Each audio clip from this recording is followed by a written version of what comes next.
Yeah, If you start, then I can check. yeah. Just let me know. Because I'm waiting for the notification to come in. Suren, you're like, Okay. Hi guys, my name is Surendran Ramachandran. I'm the director of Smash It Studio. Today we are gathered here for a um, talk on leveling up your pitch, especially turning your game ideas into publisher-backed success. So today we'll just take a look at how we can level up our pitch and guarantee that we have a higher success rate for our games, right?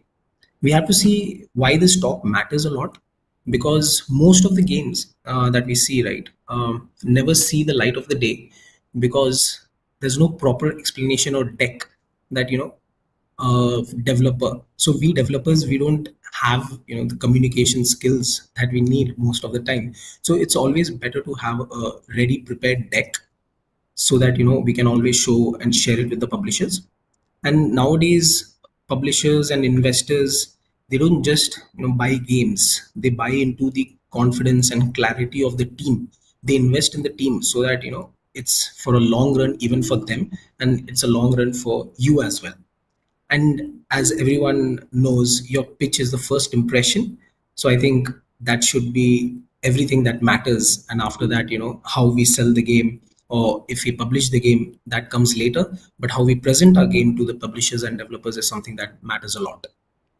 Moving on, first, whenever we are getting into a game, right, we need to understand what kind of genre we are going to pick, right? And especially like a small team of 5 people, right, cannot make a double A game or a triple A game. So for the founders or the person who is the in charge of the team should know the strength and weakness of his team, and accordingly you should pick the genre that you guys can pull it off in a given period of time, right? Market might demand a lot of things, ups and downs, like for example, these days shooting games, FPS games runs a lot. But for us, understanding that if my team can pull it off is something that is very, very important, right? If your team doesn't have the capacity, even if you spend around like 5 to 10 years, you'll be just burning money, and you won't find any game coming up. So that is very important to understand what is the team strength and what the market demands, and aligning these together will give you probably the success rate higher. It won't guarantee you success, but the success rate will surely go up. You also need to understand, like, there are a lot of apps in the market, like App Magic, App Annie, Data.io, Sensor Tower. You should always go into these kind of top free charts and see what kind of games are doing well, right? And when you scroll down to somewhere around like 250 rank, 300 rank, and see how much they have come up from the below ranks, you'll understand what kind of genre is jumping for that day, or for that month, or for that year. So having a knowledge on what is running in the market, what kind of trend is going in the market, is very important for any startup or any indie or any big company, so that you can always stay ahead of your competition, right? And I'll also add a few more deck example where you'll clearly understand what kind of a deck, especially when you're building for a publisher or you're building for an investor, what kind of deck is really important. Moving on, as I mentioned, like, knowing your market is really important, right? Because I can start with an example. Now, when we started Smash It Studio, we just wanted to build games. And while we were building games, there came a time where we were ready, we thought we were ready to build our first IP.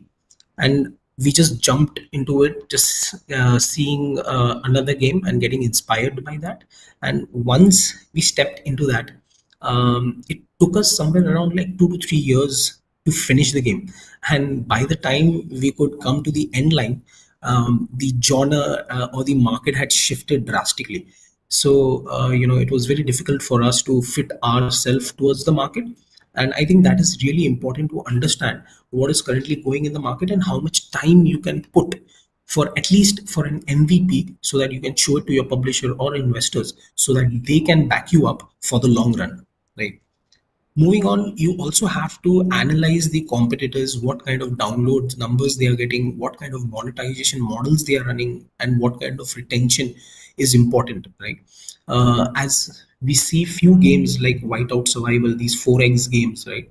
Whiteout Survival, Dark Age, these game has huge number, but those are just 1% of the game.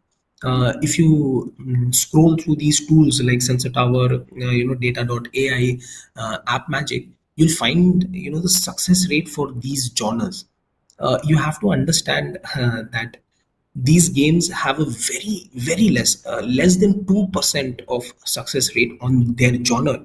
So I think understanding what kind of capacity you have with your team and how much you can push with your team is really important. We can't just wake up a morning and think, okay, fine, we'll make a royal match, clone it and make similar money. No, it doesn't work like that. So having a great knowledge on the market and understanding how a game gets these downloads and retentions is something really important while preparing for your game. As we move on, we have to see what sells. That is the main key point. So once, like again, with leading with an example, when we were making our own game, Gravity Shooter, um, we gave Gravity Shooter around like two and a half years of development, right? And we did not work full 100% on that. We were again bootstrapped company, so I think we wanted to do some services at the site, but also do our IP. So it took us somewhere around like two and a half years to come to a stage where we realized this much was not required. So that is something that you have to understand. Like if you're building an MVP, how much is enough, right? And once you know that, okay, fine, this is enough for me to present it to the publisher or my investor and get something out of it before I invest more time, that becomes a really hard challenge, and a very what do you call, a founder should know when to take that decision. For example, like currently what we are building, we have something in our mind saying that, okay, in 3 months we'll try to pull off an MVP. If it doesn't work, we'll see what we can do. So that having a realistic mindset is something that will pull you really forward. And yeah, at this stage, at this market, just thinking that if I spend 5 years or 6 years in a development, there's a higher success rate. No, it doesn't work like that. You have to check how your game fits the market, or whether it fits or not, or you have to quit and do another game. So that is very important, right? And moving on, we have to understand when we are building these pitches for the investors and publishers, what is really important. A lot of pitch that I see, including right now that you're seeing. So this is an example. So you just see it's just text, right? So people, when you're presenting a deck, people don't read, right? Your opposite side, they don't read. They love to see, and they get plenty of pitches in a day, right? It's like the publisher is not waiting for your pitch. They have to look into 100 and 200 per day pitches. So they usually just scroll as fast as possible. So for you to get an attention from them, you have to see what is the fun factor and what is the hook in your pitch deck that can pull the investors interest to your pitch deck. So I think that is something that we have to understand when we are building a pitch. Moving forward, monetization strategy. Every game needs some monetization, right? Like, I mean, that's why we are building game, to make money, and that is the only goal. Whenever it comes, a game is going good, we tend to, if we don't have a proper monetization system, we tend to see like what we can do from our side. And the basic monetization that we have right now is like ad based, reward ads, IAPs, premium, hybrid. So these kind of, and we have to see what fits our game. We can't put everything in our game thinking that it works on the other game and it will work in ours. It doesn't work like that. So as much as clarity you can have for your game in terms of monetization, especially for the investors and publishers, it will always help the investors to understand what your financial potentials are, right? So that is something very important for you to mention in the deck, saying that what kind of monetization is important. And again, like when if you have an option, investor loves to know numbers as well. So that's a plus if you can just test it out in the market and see what is the LTV and what is the retention and what is the CPI of your game. I think nowadays the demand for the numbers has gone really high. So I think having some basic numbers should help you guys, if not exact data, at least you can predict by researching on few apps, other games, and you can find out what kind of retention or CPI can fit your game, right? So let's break down the pitch, right? The most things that you need for a pitch deck is you have to show like what is your game, what is the genre, and what is the hook. Why will people come and play your game? I think that is really important, and it requires for all the games, right? And if you are able to show that to the investors or publisher through your pitch deck, I think that will be always a upper advantage for you in terms of how you are preparing your deck, right? And again, like moving on to the second point, who is it for? Like which market you're targeting, which age group you're targeting. Are you targeting male or female?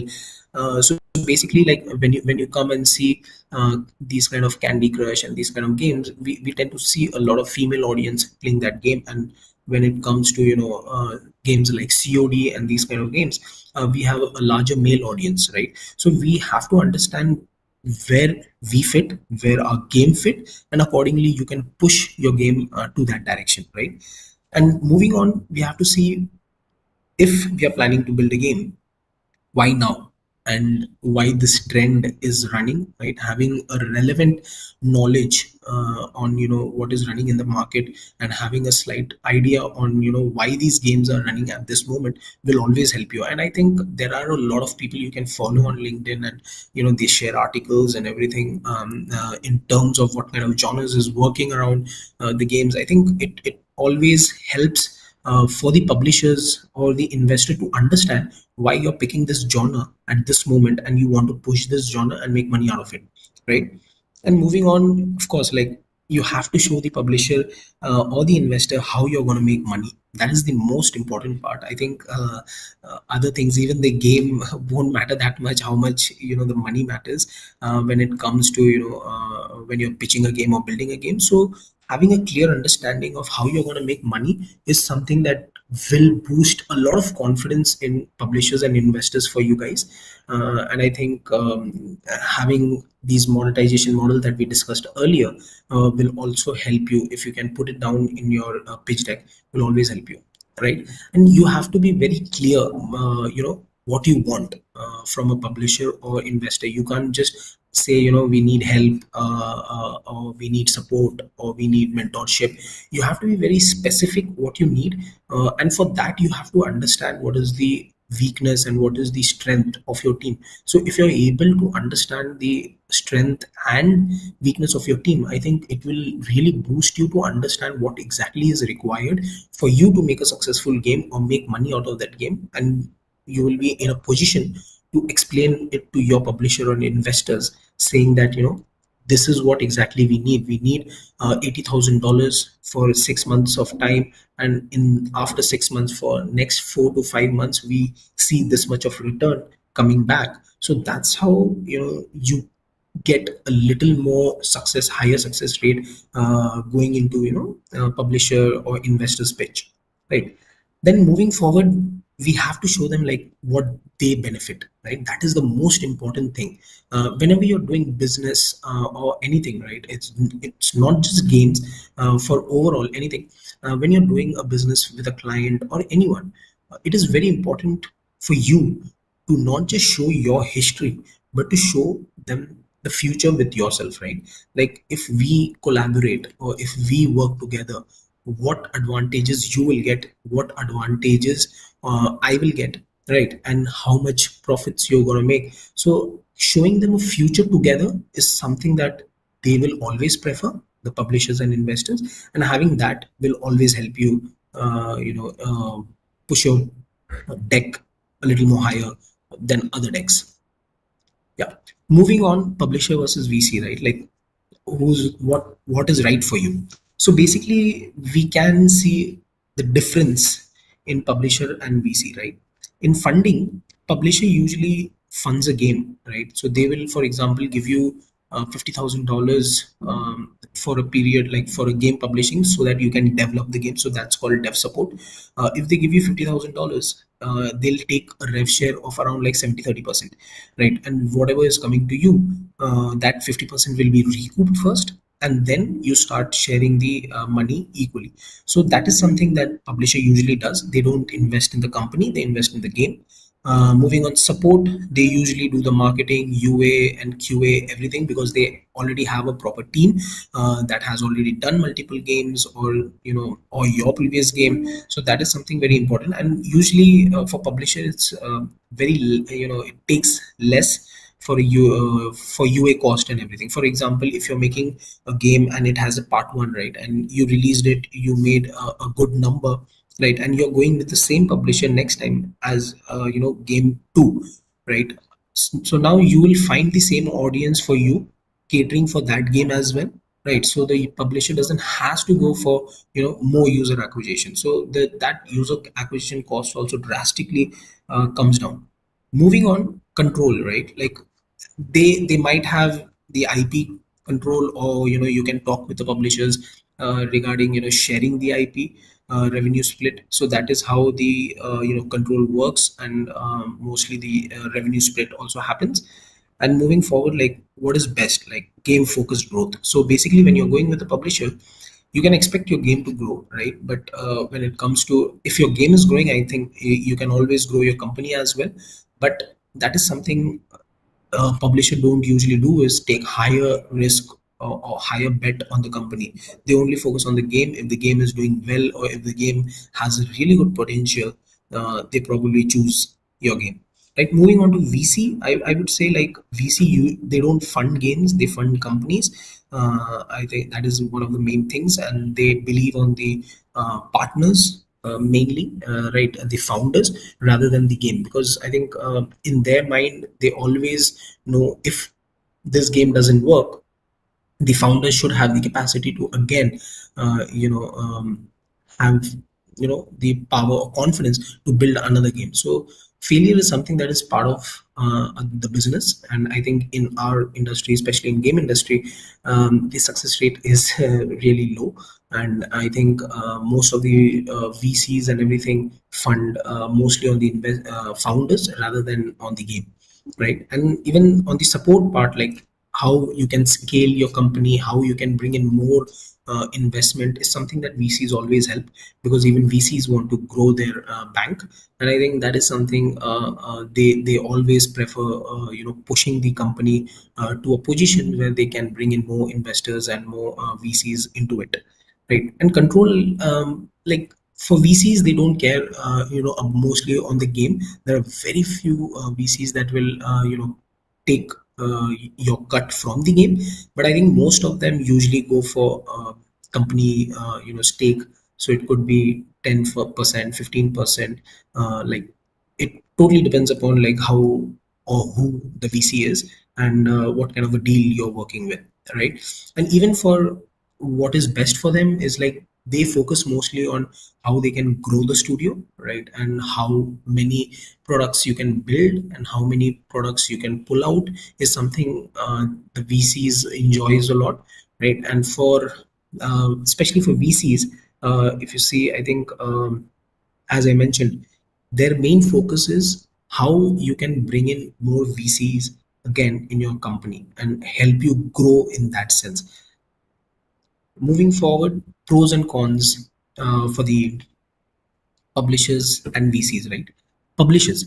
So basically, publisher focuses. I think I'll just it's mostly the same thing. I'll just go on quickly. Again, like pros are, they focus on the game. It's ready. They have a user base and they can handle UA. Especially these in this market, UA has become really expensive, and that is really important for as a developer for you to understand that if you think that you can handle it at your own cost, it will be very difficult to scale. I think having a publisher is really helpful, but again, like they do have their cons. They take the rev share, and mostly the higher end goes to them. There are creative limits, I would say, because they understand what kind of things work and what kind of things doesn't work. So it's pretty much a bit difficult to have multiple experiments running together. So those kind of things might be limit when you're working with publisher. And mostly IP control is something that either they will take it or it's a split. So that is something that comes under publisher. And for the VC, they take bigger bets. They want the studio to grow rather than just the game. They bet on the founders. And cons is, of course, like if you can't scale, there's a high chance they can pull back. And if their funding pulls back, it's very difficult to then again continue your studio in the right direction. So that is a high risk, high reward kind of a thing that you have to uh, pick it up. Apart from that, what are the like long-term goals is something that VCs tend to have a interest on. Like for example, a VC, a publisher won't mind, like he won't care what your next 5 year plan is. But for a VC, it is very important for you to show them what your 5 year plan is, how you're planning to grow, how many games you're planning to make, how the success will look, how much you're going to make. So these kind of things, a forecast is something you have to present when it comes in your, especially in your pitch decks when you're pitching it to VC. What are the alternative paths we can ask? Like there are more alternative paths apart from VC and publishing. Like you can always self-publish. You will have the full control, but it's very high risk. You never know when you're burnt out. You don't know if you have enough budget to scale your game, right? And moving on, there are angel investors where these angel investors eventually seed fund, right? But it's very difficult to find these guys, and angels are like they are too much cautious on what they are putting in, right? Unless like VCs. So that is something that we have to keep in mind when we are working with angel investors. Moving on, crowdfunding. Crowdfunding is also an alternative path that you can look into. But again, even for that, building a community is really important. You have to have a huge community, and to make such a community, it's not easy, right? You have to spend a lot of time and investment to build such a community with your game, with your ideas. Then only a crowd will feel the need of funding your game.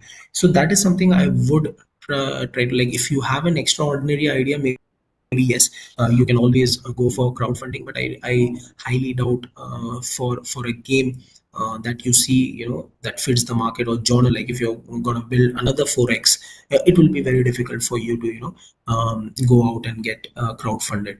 And again, in the end, there's always incubation and acceleration that is in the market.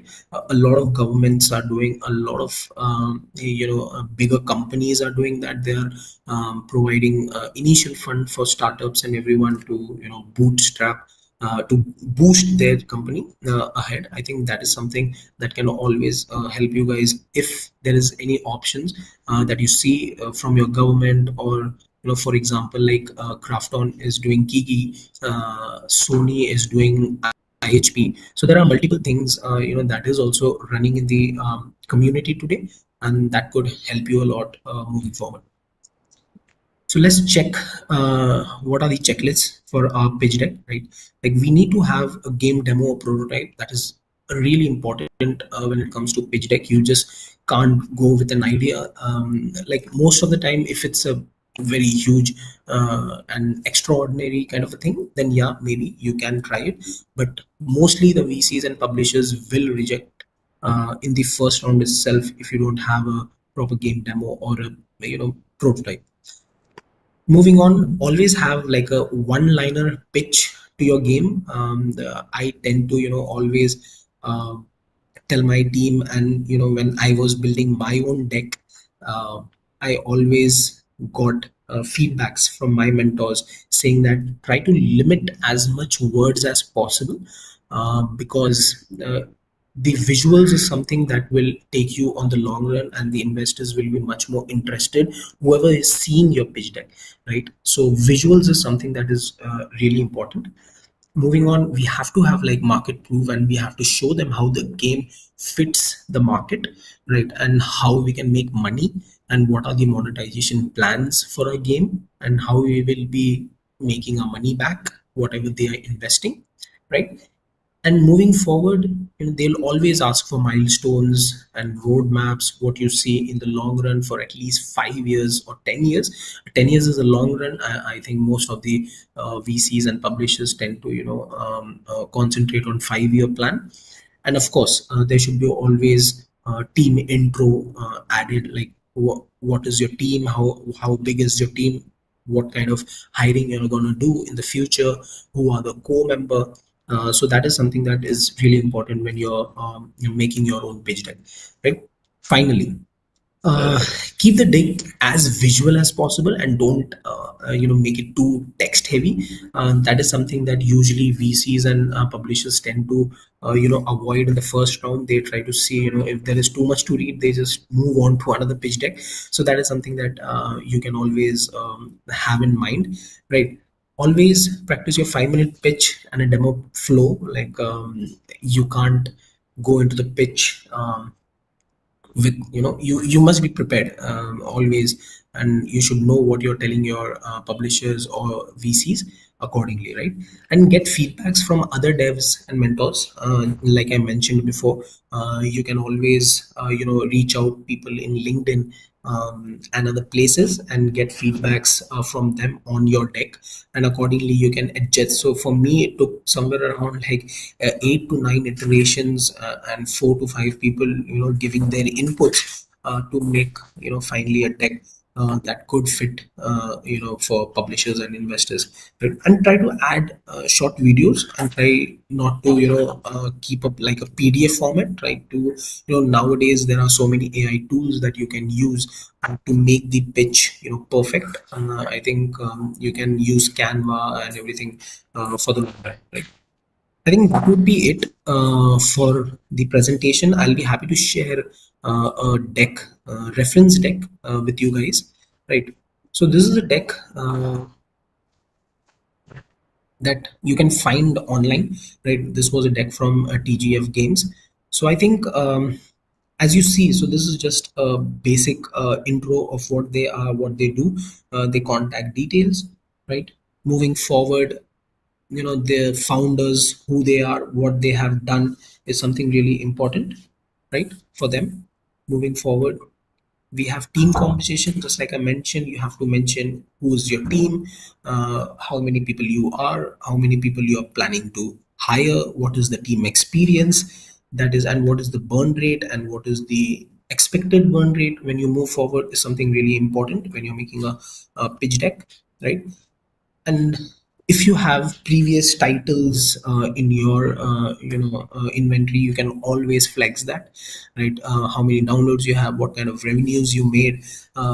This is really important for a publisher or investors. I won't say especially publishers, but for even for an investor or VC, this page is really important for them to know what you have done in your past, so that you can always pull it on in your future, right? And once that is done, your just a short, like just two to three slides, just to show what you have done. So, directly stepping into what your new game is. If you see the visual should be as much as possible. Why? Because even if you see this screen, right, like these kind of images and icons are mostly taken from Clash Royale, right? And it's just setup of different PNGs on a image. So you don't have to make your own UX once that is done. So you can always take it from internet and make it. And nowadays AI has become so much powerful that you can always make your UI and UX even before you start building your game, right? You have to show what is the competitor analysis, right? Like what kind of competition, who is your competition, what kind of money they are making, and where do you fit, right? This is something that VC enjoys. This is a page they are mostly interested in, to see who are the competitors and what kind of money they are making, right? And where you fit and what kind of money you can make if you fit that genre. Again, like moving forward, roadmap and KPIs is something that you will always have to show an investor, right? And showing them what kind of revenue you can expect is something really important for a VC. And I don't think for a publisher this slide matters that much, but yeah, I think having this page will always give your publisher or your investor higher confidence in you. So this is a basic company info and investment proposal.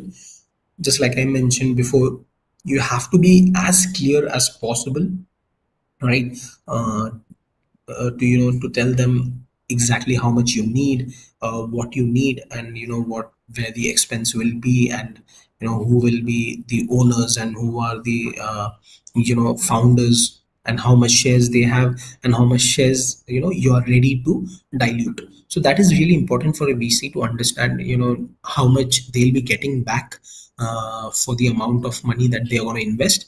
So that is this page really matters for a VC, and you have to put that in, right? Moving forward, you will have to show a forecast of P&L, right? What kind of revenue you're going to make, and what kind of losses you might make, and how the progressions will be.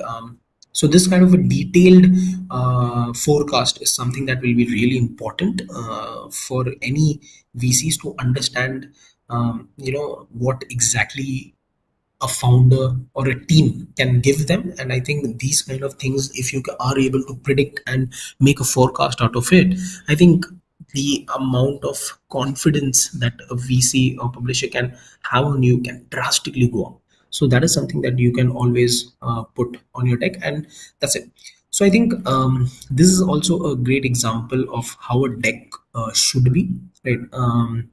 And that was a very simple deck, right? Moving on, I'll also share another example of a deck, and this is especially focused on game, right? So this could be also for publishers, this could be also for VCs, but yeah, I'll be happy to share this deck example, and you can find these decks on internet. It's always available. um, yeah. So as you see, this is just the pitch, right? They wrote the game in a very short format, and they mentioned what kind of genre it is, when we are planning to release, how many modes there will be, what is the length, what is the engine, and what is the audience, right? So that is something you can keep minimal on your deck, on your pitch deck. Moving on, gameplay, right? As you see, the visual aspect of this pitch deck, right? See, very few words, just pictures, right? And this is what actually helps you stand out compared to other decks. Try to limit all the possible text you can, and see whether you can have as much as pictures as possible. And you can always have a video of a game. It will always help, and if you don't have a video, it's always preferable just to put screenshots in place of that, right? Moving on, you need to explain what is the core loop of the game, right? What are the features you're gonna have, and and just giving them a small hint of what the feature will be, like a small description, but as much as visual and gifs you can add in your pitch deck, that will always stand up in compared to others, right? Moving on, if your game has a narrative, it's always helpful to mention these things, what kind of narrative you're planning to be, and what kind of context the games will have, what kind of content you're planning for your game. That will be also very important. Moving forward, you have to also mention what is the USP of your game, right? Like, you can't expect a publisher or VC to fund on a game that already exists in the market. So for you as a developer, you have to understand what kind of unique USP I'm gonna put in my game. Right. So if you can clear that out, can clearly mention and show them that you can stand out compared to the game that is already there in the market, you'll always have an advantage over everyone. Moving forward, you can always add concept art and these kind of things on your deck. Show them how you started and what is your expectation for the game to be, because at this stage I believe you're still in the development phase and you're seeing how the game is working for you, right? So having these kind of concept art as your option will always help you, right? Moving on, like just like I mentioned on the first slide, target audience is really important to understand who you're targeting, who your audience are for your game, and that is really important as we make our game. Right? Moving forward, we have to also understand, like for example, if you have already tested out your game, right? We have to show the VC and publisher like what are the user feedbacks, how they love it, and what kind of changes or they want. So that also gives a really high confidence on VC and publishers for them to understand like if your game has potential or not, right? Moving on, of course, as I mentioned, market opportunities, right, and competition. So it is very important for you to show your VC and publisher what kind of market opportunity and competition is there currently in the market, right, and where you fit. So that is something really important that all the VCs and publishers will need, right? And I think having such kind of numbers and at least a predictability for your game will always help you keep a step ahead. Moving forward, if your game has a community or you're planning to build a community for a game, it is always helpful for you to show that to your publisher and investors and tell them that you do have a active community, that you're always in interactive with taking feedback, so the early feedback especially, so that also increase the higher chance of a VC or publisher to understand that you are taking feedbacks, live feedbacks from your audience, right, and making the requirement changes. I think that is something that is really important that you have to understand. It is that you're making a game for your audience, right? You're not just making game for yourself. So that is really important to understand, and I think if you can mention that, that is something that will be really helpful. Moving on, production timeline is something that you have to always put in your deck, it showing them like what stage you are at, and what your plan is for another 1 year, or at least for your game, what is the next release you're planning, or what kind of features you're going to implement. These kind of things is really important for you to put it in a deck. Moving forward, as I mentioned, having a budget on your deck will always help you, and if you can be as clarity as possible, if you can show the clarity on this, the budget, and if you can be as straightforward as you can be to ask how much you want, right, and if you can show them the breakdown where these budgets will be used, will always help you in your deck. Yeah, moving forward, you can ask this, you can add this tab, right? You can say why you need funding, what kind of market visibility or discoverability you need, feedbacks on your game design, console submission, and QA and testing, and these kind of things, what you lack, just like I mentioned in the team in the beginning of the talk, that the important thing is for you to understand what is the strength and weakness of your team, And accordingly, I think it will always help you to narrow down what your important requirements are that you can always ask your VC or publishers to take care of, right? If you have any, different pragmatic development, a different approach for how you want to take your game, I think that is something that VCs really love. So as much as clear you can keep for your game and what all you have thought in a very shortened deck, it will always help you, right? In the end, you can always put down how many team members you have, what they do, what are their experiences. That always helps. That's an add-on, and try to keep all these things on the bottom, like in the end, because VCs tend to skip over these things. So try to keep all the important things, like your core member, the game, about the game, and the ask in the front, and try to keep the team and your history and what you did in the past in detail at the end. So if the investor just wants to skip it, they can, and if they don't want and they want to go through it, they can always go through that. But keeping those things in between will always take up more time of the investors and publishers, and I think that is really important for them. For them, time matters a lot, because as I mentioned, they get around 100 200 decks in a day, and for them to navigate through all thoroughly is very difficult for them. So keeping that in mind, you should always see how you can keep it short and brief for the investors and publishers to understand, right? Then give a basic summary of what it is and how it is, and what the game has done, or what stage of production you are. Yeah.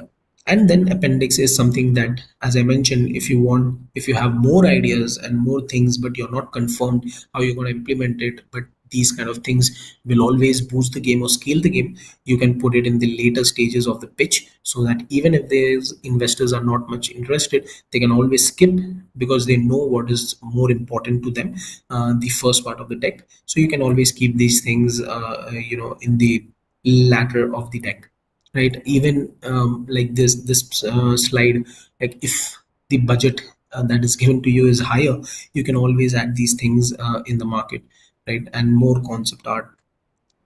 So that would be it, I think, from the pitch side. If you have any questions, I would love to answer them, and yeah, and you can always connect on LinkedIn, and I'll be happy to assist you with that.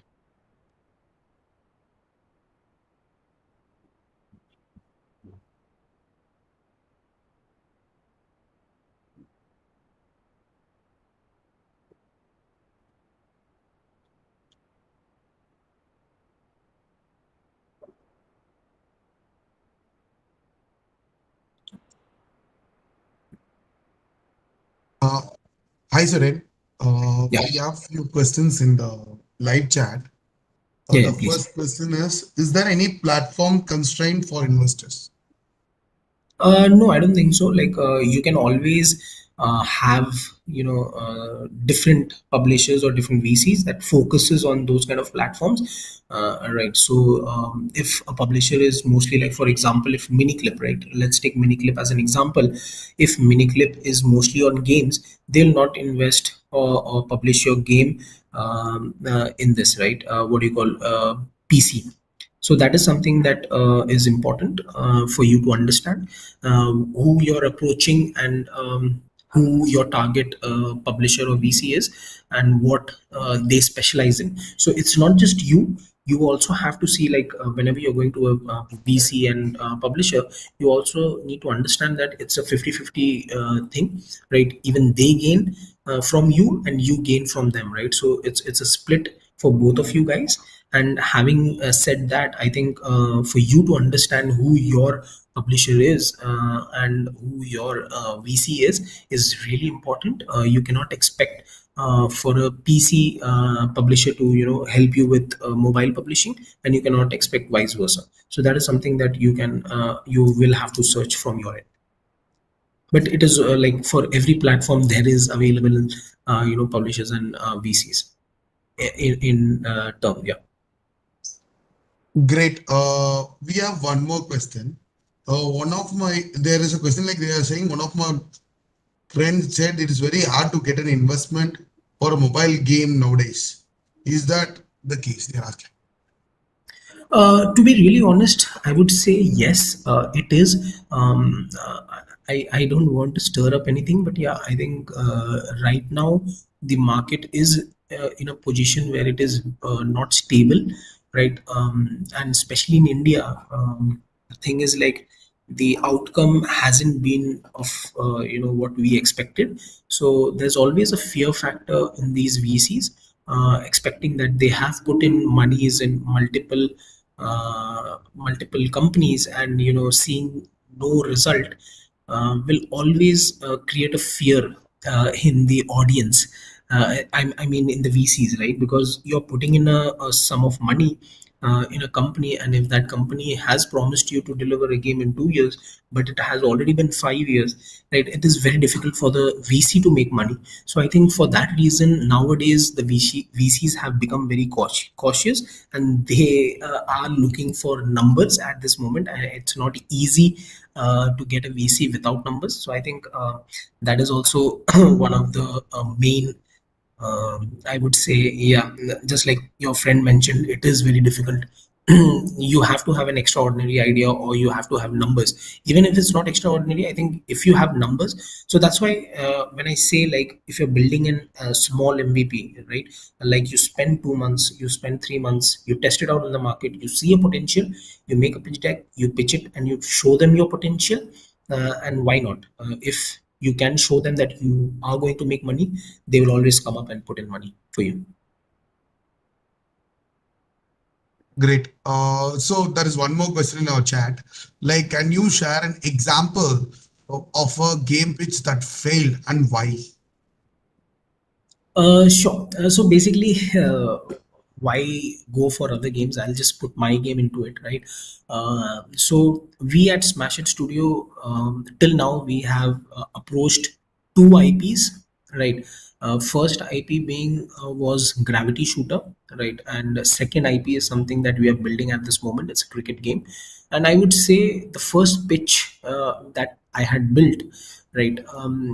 We were very like that was my first game, so I think that was also one of the biggest reasons. But we did not know what we were expecting out of that game, right? We just wanted to build that game, we were very passionate to build that game, and we did not provide much information on what advantages the publisher or the VCs will get, right? So we were really happy to build the game, and we wanted to show them, we are building something unique, we are building so different than the market, we are making a unique approach to the market or unique approach to the game. But in the end, it doesn't matter for a VC, right? Because in the end, VC wants to make money. So if you are not able to show them or convince them that then it's very difficult for anyone to accept your pitch, and that is how mostly the pitches fail. And for my second game that I was doing, right, cricket, so in that I learned a lot of lessons from what I did on my first pitch, and I added like what kind of forecast I see, what kind of budget I need, and I made it as clear as possible, and with a proper roadmap and everything, and that actually helped us a lot, converting publishers for us. For the game pitch deck example, I'm not sure whether I can publicly show my current game that is running, but I'll be happy to share it over you. If you can contact me on LinkedIn, or you can mail. I'll just put down my mail as well. I'll be happy to share it with you so that you guys can go through it.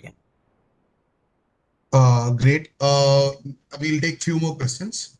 So they're asking, can you also guide for going completely solo without investors? Again, like just like I mentioned, you can always, but like you have to see what is your budget, right? If you have a runway of, for example, 10 months, right? So you have to develop your game and find success within that 10 months. If you can't do that, you're gonna shut down. So it's always advisable not to build anything solo, but if you're confident enough that you can pull it off in 10 months at any cost, please go for it. But yeah, as I mentioned, having a publisher backed or VC backed will always help. And again, for a lot of people, that is not feasible, because it's not easy at this market, right, to get these kind of publishing deals and VC deals that quickly. But yeah, if you're confident enough that you can pull it off, then go. If not, don't even think about it, because you'll 100% run out of money at some point of time. Okay. The next question is, it is survivable for a longer term, going completely indie dev and self-publishing?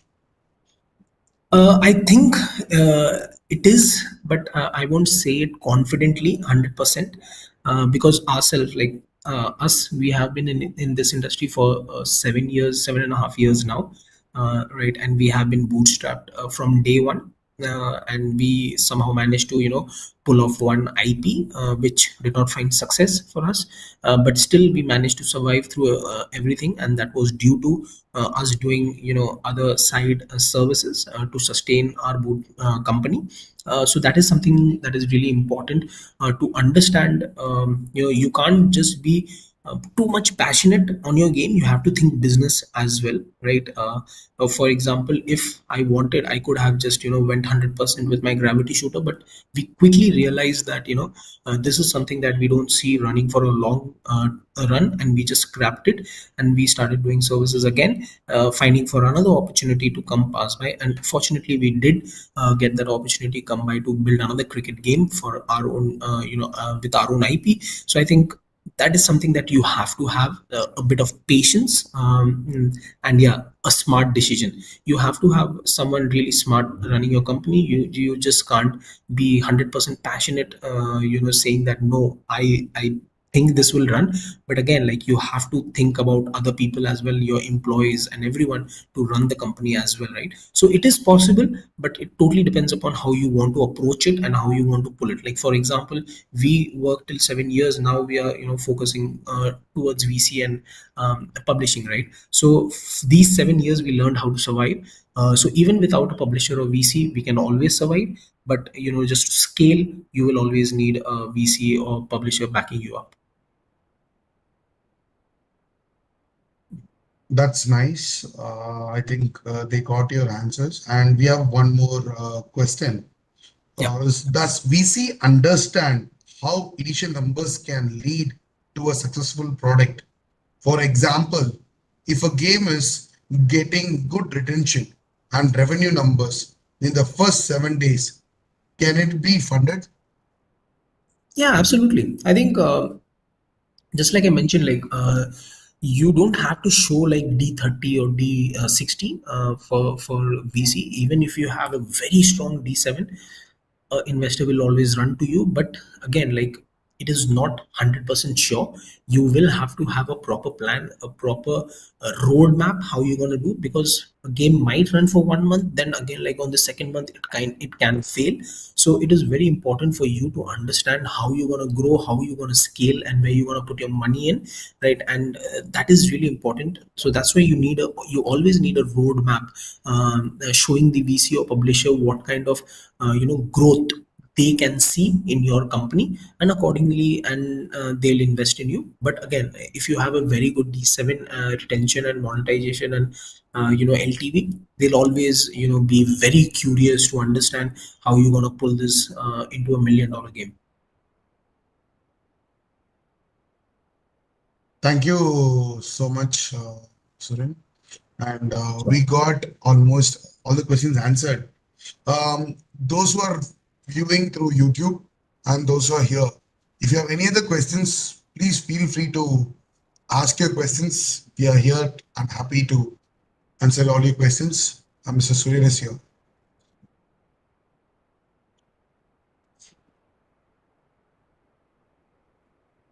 Well, other questions coming in, Suryan. One Yeah, question yeah, from please. my end. Yeah, please.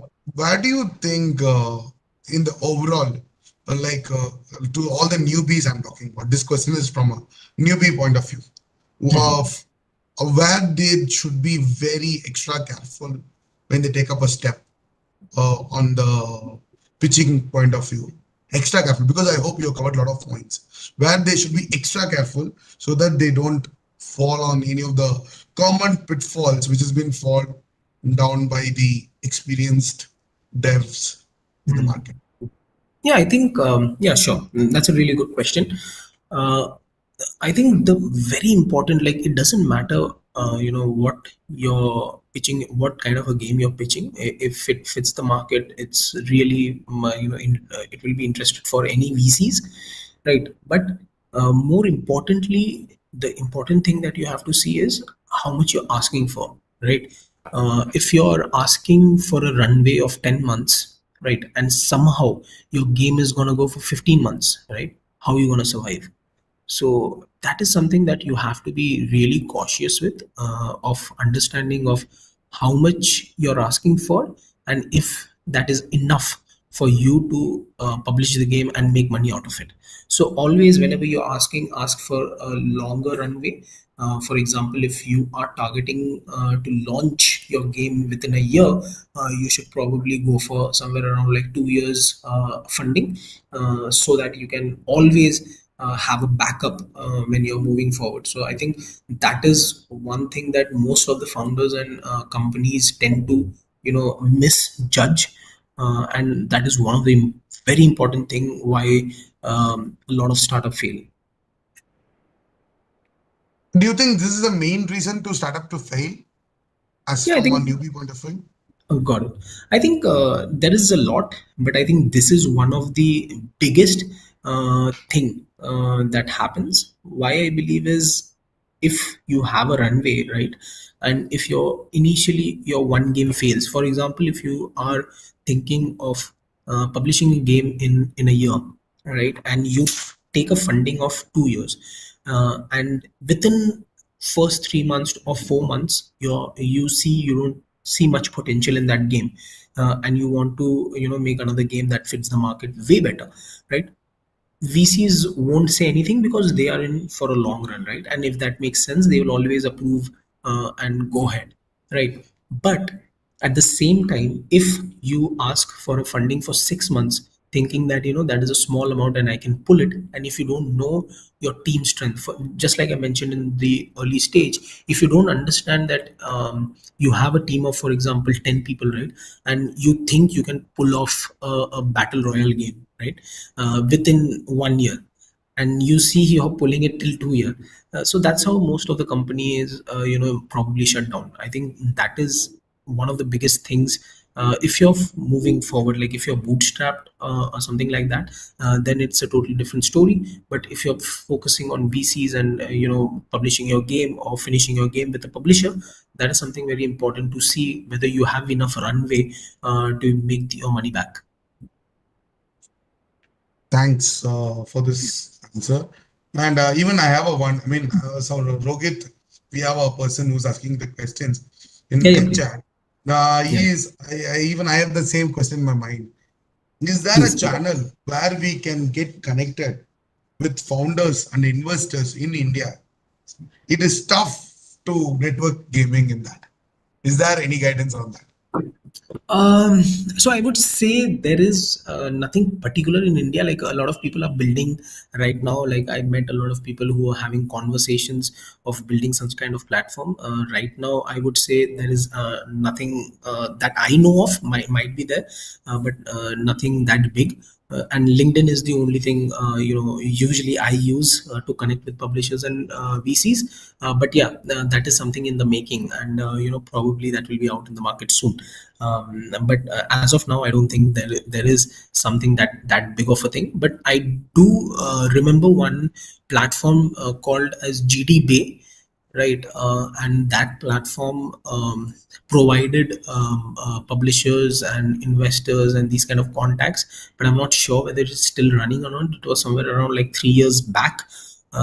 Yeah, so I think in India, I don't think there is any proper or big platform as such. But yeah, LinkedIn is always something that you can always go with. Thanks, Suren. Uh, One more question. Yeah, yeah, Like, please. there are a lot of you are talking about VCs, publishers. and everyone. Can you name few that which is really right now? I hope there are a lot of publishers which is accessible right away. But can you name few of them which do you think very approachable? Where is the easy method? Because many of the indie devs knows the basic blogs. By reading the blogs, they can reach few people, or using the website they are trying to reach people. But is there a other way around to reach all these publishers, or who are they? Can you name them? Yeah, sure. So basically, in India, I think there are a lot of publishers that I know. Like again, like there are a broad pool of VCs and publishers that you can see in the market. But the famous ones that I know are like mostly Krafton, IHP. They are funding. Mostly Lumikai is there. Vandana Ventures. Winzos and these kind of a lot of people now have entered into investment, right? And when it comes to publishing as well, there are no proper publishers in India. I hope I don't get strike for that, but yeah, I think for publishing there is not much in India, then that is the truth. Tell And us in outside India also still yeah, fine. yeah. So outside India, there's always like mini clip, and the you if you're small, you can always go for smaller platforms like Pokey, Crazy Games, these kind of things. And if you really want to try hybrid casuals and these kind of games, you can always go for Lion Studios, Voodoos, and Supersonics. These kind of publishers are always available for you guys to reach out fast. And how you can reach out more conveniently, I think, apart from LinkedIn and reaching out through mail, one of the easiest way that I feel is attending conferences and meeting them, try to meet them face to face, will always give you higher leverages. And yeah, I think that's how I approach. And in terms of VCs, even these Supersonics and Voodoos, if you have a good enough game, for them to publish, they'll always back you up with funding as well. So yeah, so I think that would be an example from my end. So from your answer, I have got one more question to you. Like you said, the conferences are the right place to catch the form, catch all these publishers and everything. Can you name any of the conference that where we can meet all the publishers, developers at one stretch? Yeah, absolutely. I think in India, I think the biggest is IGDC, right? That is one of the biggest conferences that we have in India, in Hyderabad, and it happens in November. I think that is where you can find most of the investors and publishers, and I think you will find at least 90-95% of Indian publishers and VCs and everyone there. And apart from there, there's always smaller events happening, like game dev day that we had recently, or waves that happened different in Mumbai, and different parts of Delhi and all. Also there's a constantly events going on. But if you have to ask me one, I would say IGTC that happens in Hyderabad in November.